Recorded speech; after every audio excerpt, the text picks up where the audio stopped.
Let's go right to it. All right, time to talk some NASCAR here on Sports Talk because we're down to the last two regular season events this weekend at Daytona. Tomorrow night, to be exact. I think they're racing tomorrow night at Daytona. And then, of course, Sunday week at Darlington, the Cookout Southern 500. Let's welcome in Jeff Owens in the fast lane here on Sports Talk. And welcome. I can't remember, let's see, from last Friday night to today, some of the big things that have come down. I guess one of the big things that's happened since the last time we talked to you was a Denny Hamlin penalty that came out with the engine breakdown after Bristol and all that. Your take on that and that sort of odd circumstances there? Yeah, very, very odd, Phil. Didn't have anything at all to do with Denny Hamlin or his team or Joe Gibbs Racing. This was totally 100% on Toyota. And you almost never see a manufacturer make a mistake like this. And basically what happened, they got rules now where you can reuse an engine.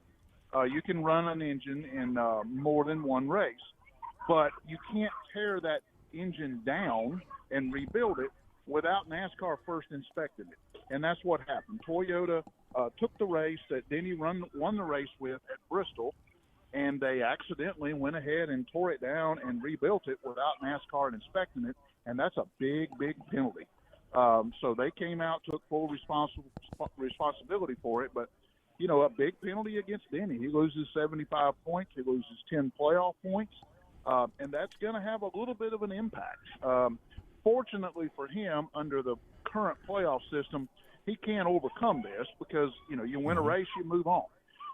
But it's going to prevent him from winning the regular season championship, which he was in contention to do. And it's also going to, knock him way back in the standings. So he now can't afford any mistakes at all in round one of the playoffs. Speaking of, we had the race at Michigan last weekend. Tyler Reddick came away with the win. Of course, it was on a Monday after the rain out. And had the very dangerous flip over on the top of the roof and the long skid down the stretch there. Very scary moment there. Fortunately for Corey LaJoie, no injury that we know of. Maybe mentally he was shaken up some. I certainly would be. The surprising thing, I guess, to many, considering how much time and effort and money they've put into keeping the cars on the ground, is that car got airborne the way it did. What do you think caused that? Is that something of concern, especially tomorrow night at Daytona, where they go flying very easily? Yeah, the odd thing is that you almost always, when this happens, it's almost always at Daytona or Talladega, where they have restrictor plates and they're going really, really fast. This time it happened in Michigan, which is, you normally don't see that there, even though it is a really high-speed racetrack. So it was kind of an anomaly and a freak deal, but they've already taken some action. They've made a change to the right window, passenger side window of the car.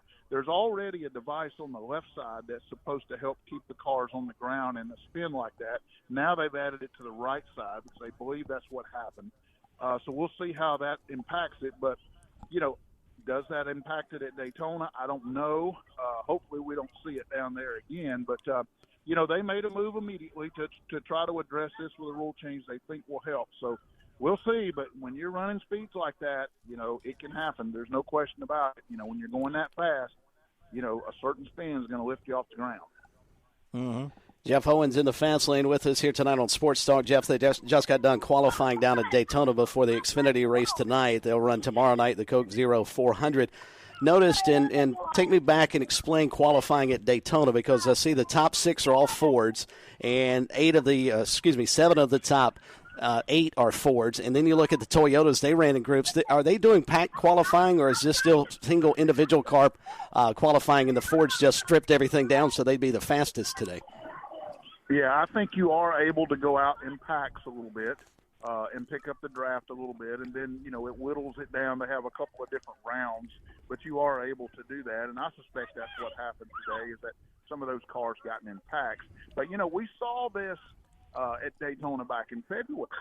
The Toyotas were really slow, and the Fords were fast up front, and then things changed when we got down to the race, and we saw the Toyotas up front and Chevrolet. I don't think any of that's going to matter. I think what you saw today was a bunch of guys who desperately need a win to make the playoffs. They were really, really fast and making sure they start up front. But as we know, when it's a race in Daytona, it's pure chaos. So there's no telling what's going to happen. The guys up front now, they're probably not going to be there in 20 laps. And then at the end, they might. It's going to be pure chaos, and there's no telling who might win this thing. So then what is the advantage for Ford to have the top six? Because I agree with you. I mean, the way the races are at Daytona and Talladega, you'd almost rather be either obviously up front or all the way in the back so you can avoid the wreck. So, I mean, is a guy like Eric Jones, for instance, who's 40th in qualifying, is going to start on the back row? I mean, is he potentially in as good a shape as the six Fords that'll start in the top three? Oh, yeah. He could be in the top 10 in 10 laps. That's just the way it is at Daytona. To me, qualifying is more insignificant at a place like Daytona than it is anywhere. It literally doesn't matter. Now, you might see a guy like, Ryan Preece or Michael McDowell, one of those guys who's starting up front, Todd Gilliland. They may lead some laps at the beginning of the race, but when these guys start to go and mix it up at the end of stage one, it's going to completely change. And you're going to see guys go from the front to the rear and guys from the rear to the front. And that's going to happen all night long. It's going to happen at the end of the race. There's probably going to be a 20-car pileup like there was last time in the Daytona 500, and whoever survives is going to win the race. Yeah, there's going to be a wreck in the final laps. We're going to go to overtime, and on the restart, they're going to get all mashed up, and we're going to go to another overtime, and then somehow they managed to hold it together for one lap to get to the white flag so we can get an official race. You have a great weekend. We look forward to next week, Darlington, last regular season race, and there'll be some hungry dogs going into that race. So look forward to that. Sounds like you're at a soccer game or something. Thanks, Jeff. Enjoy yourself. We'll talk to you next week. Okay, guys. Thank you, Phil. See you. Be right back.